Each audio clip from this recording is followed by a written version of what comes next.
Huwag mo akong husgahan sa kaunti mong kaalaman kasi kilala mo lang ako sa pangalan, hindi sa galawan.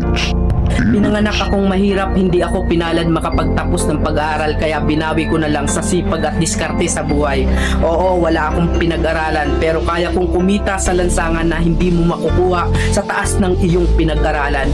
Bago mo ako husgahan, daanan mo muna lahat ng napagdaanan ko para malaman mo kung sino at bakit ako ganito. Huwag mo husgahan ng isang tao dahil sa natapos niya.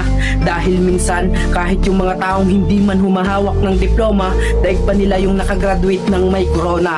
Bawat tao may kanya-kanyang kwento sa buhay. Kaya bago mo sila husgahan, alamin mo muna ang kanilang pagkatao at tingnan mo muna ang sarili mo. Baka malala ka pa sa tinitira mo.